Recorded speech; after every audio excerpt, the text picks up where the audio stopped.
Claire Olama, a bubbly, energetic woman, is a registrar with the National Identification and Registration Authority.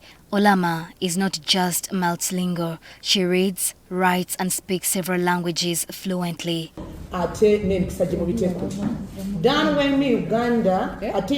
She recently captured the attention of many on social media after a video of her encouraging people to register and renew their national IDs went viral. In the video, she seamlessly switched among several Ugandan languages. What surprises many is that Claire is an Alur from Zombo district in West Nile, yet when she speaks Runyankore Ruchiga or Luganda, one might easily assume she hails from Western.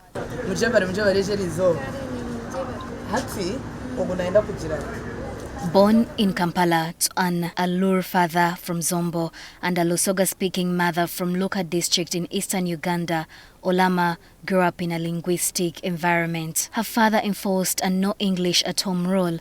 To them, English was strictly for school.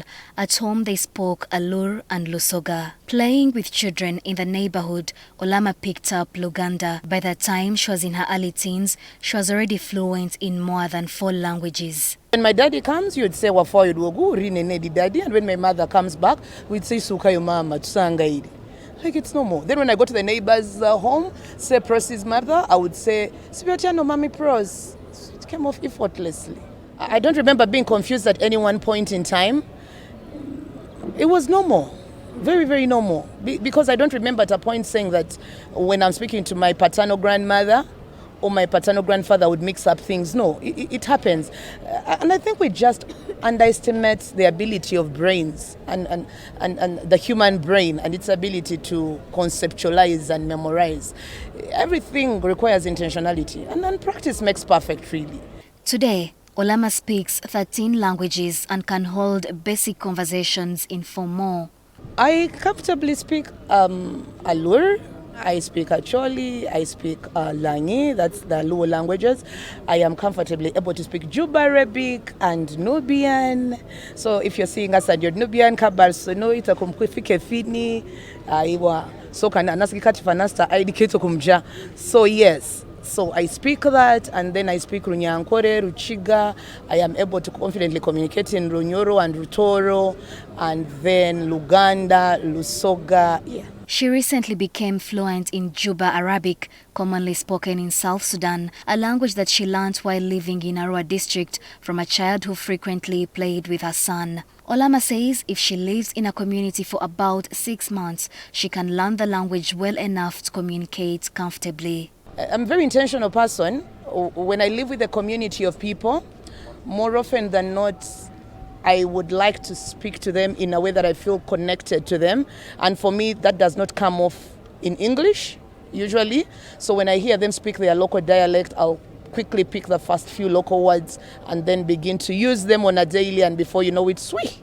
Interestingly, Olama never studied these languages in a classroom except for English. The rest she learned from interacting with different communities, friends and classmates. She attended schools in Entebbe, Iganga and Mbara, and in each place she made it a point to learn the local language. To her, speaking someone's language is the first step to truly connecting with them. It helps me to reach out to their inner person in a way that makes us very friendly. So it wasn't exactly a mission. It's just my way of touching base with a person. Eh? Or if I meet my Chiga friend, I'll just say, Guy Uchinot. Like, it's very heartwarming, like man, clear.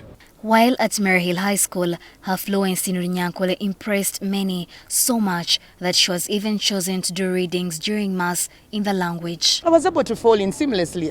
I won't tell you how, but kunkabaka ankunda. And you know when people love you, before you know it, you become one of them, they accept you, and before I knew it, nkandi chindi chintu basi. For Olama, language is not just about communication, it is about understanding people, and this she believes removes stereotypes and builds trust. Now based in Buikwe with NIRA, Olama interacts with people from different tribes. She says speaking someone's native language often puts them at ease. Many come in confused about the process, unsure of what to do, but when she speaks their language, they seem to understand better, which makes her job easier. For me, these languages have helped me to serve people in an amazing way, to demystify requirements, to explain to them why they can't have the service today, or why they have to go back in a way that is subtle, but yet not compromising requirements. And before you know it, we have two wins. You have a happy client, you have a client that understands the requirement, but also who will now take on the service seamlessly. At NIRA's headquarters in Kololo, where we met her, Olama effortlessly switched between languages as she attended to different clients. One client was even relieved to find someone who could understand him and insisted on being served by her. Every time I meet a client who is coming to access national ID, and then they are called Sedrateru, the minute they are beginning to struggle and telling me their story of why they can't have an ID, and I see their struggle, I'll say, "Buddy, for Azimichia." Then the minute you go look at it, they will glow up, they will light up. It's the beginning of them having faith that, okay, I am finally going to get the service. With uniqueness that comes with every language, Olama says she is yet to learn more languages and wants to explore now more international languages. Nobat Atkunda, NTV Weekend Edition.